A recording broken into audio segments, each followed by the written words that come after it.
Wolverines!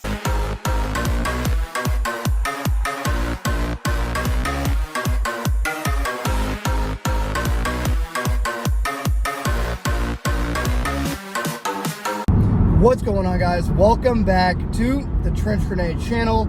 I am your host, the average lightweight body armor enjoyer that your mom said that we have at home. Thanks for watching. Guys, today I just want to talk about the body armor that I've worn most professionally in my Army career and for home defense, and the body armor that I tend to lean on when I really need something that's not going to let me down. That's what we're going to be talking about here today. But before we get into that, I have to thank you guys. This channel has been going on for, I think, a year and a half. I don't know exactly. Sometime between a year and a half to 2 years.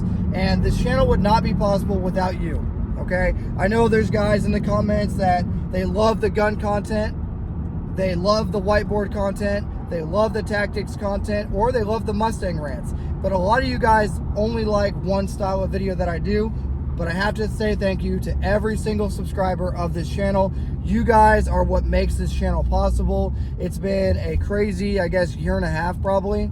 I would guess probably around a year and a half or so that this channel has been a thing. So huge thank you to my Patreon members. They are the ones that have kept this channel alive. And to all my subscribers that watch this channel day in and day out or every week, thanks for being here. Thanks for hitting the like button, commenting down below, leaving the emojis, right? If you leave an emoji for this video, leave a Santa emoji, a Frosty the Snowman emoji, or a Christmas tree emoji, because it's Christmas and I'm trying to get you guys in the Christmas spirit. So yeah, huge thank you to everyone that has supported this channel along the way. Okay, obviously like the video, comment, and join the Patreon if you want to continue seeing content. And again, thank you to my Patreon members. So let's talk about body armor. So I've worn body armor professionally for 12 years now. Getting closer to 13, and not that anyone's counting, but I'm ready to retire, right?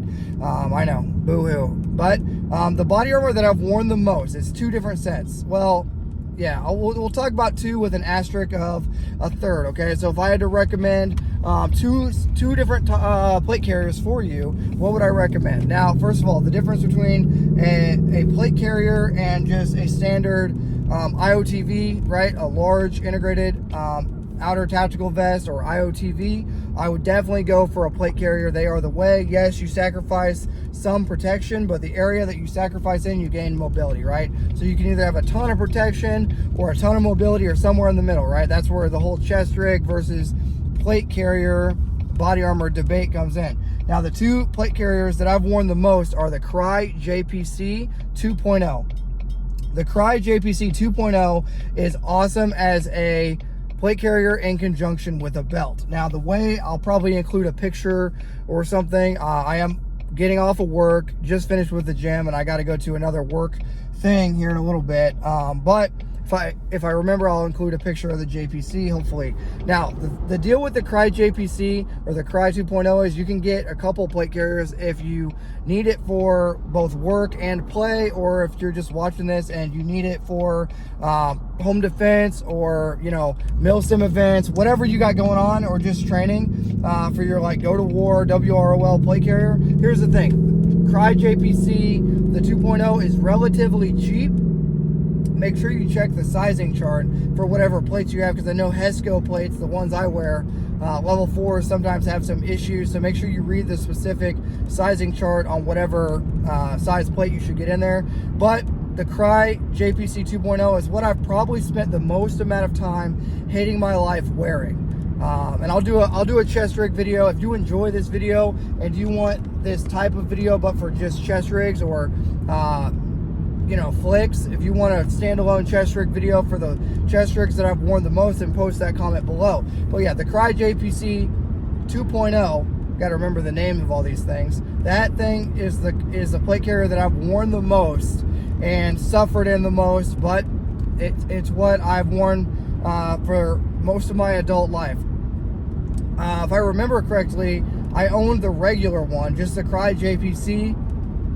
I sold that to some dude that was getting it, you know, new to the Army, but wanted a non-standard issue plate carrier, and then I bought the 2.0. So definitely, if you were to ask me, like, Trench, what plate carrier should I get? I'm getting into this tactics tactics, gun, you know, whatever, or just pro Second Amendment, pro training mindset, this kind of community, I would definitely recommend the Crye JPC 2.0. Okay, it's lightweight. You can carry the things you need. It's not going to be, it's going to be pretty okay at most things, right? I wore it as a rifle squad leader and as a weapon squad leader. So if you want to know just kind of like the roles that I used it for, and I used it for like my home defense WROL kit. All right.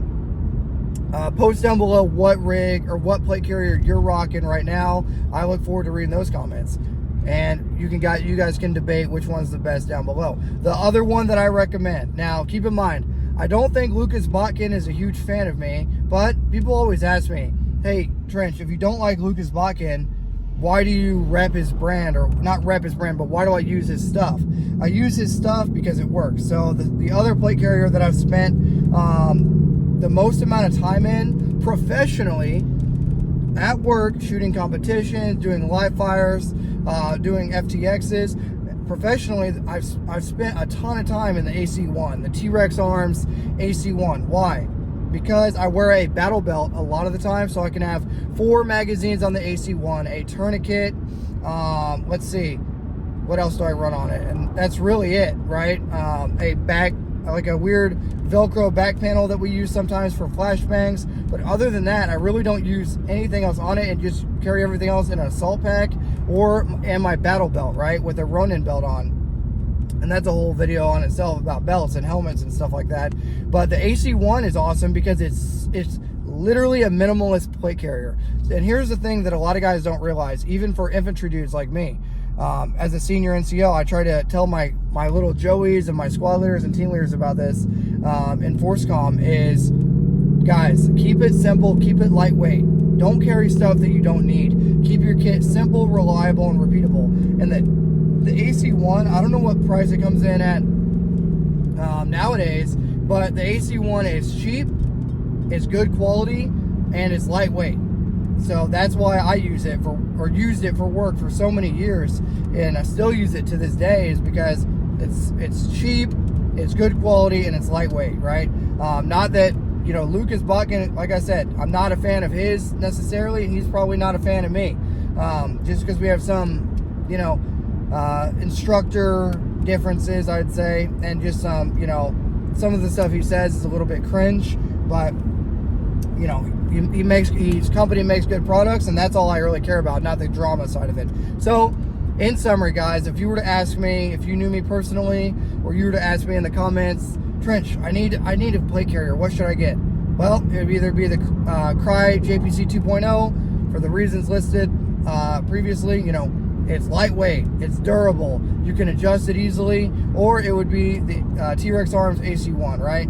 Another one that I've used that I'm a fan of, but if you guys want to follow on discussion just as like a bonus round, is the Crye AVS. If you guys want a whole discussion about the Crye AVS, I can post that, but it's the same thing kind of with the JPC. It needs to be ran with body armor.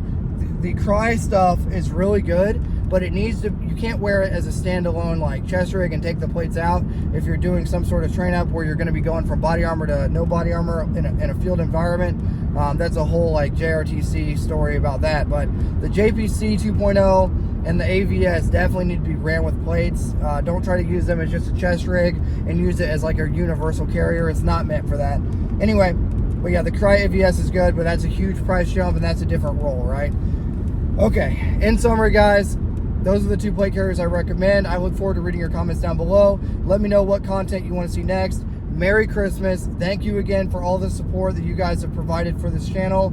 I appreciate making content for you guys, and it's made possible directly by the members of the Patreon. If you want to be in the private Discord server, join the Patreon. It's $5 a month, and I look forward to seeing you guys over there on the Discord server. Thanks for being here, and until next time, this is going to be Trench Grenade, your average T-Rex Arms AC1 enjoyer for duty purposes that your mom said that we have at home, signing out. Cheers. Wolverines!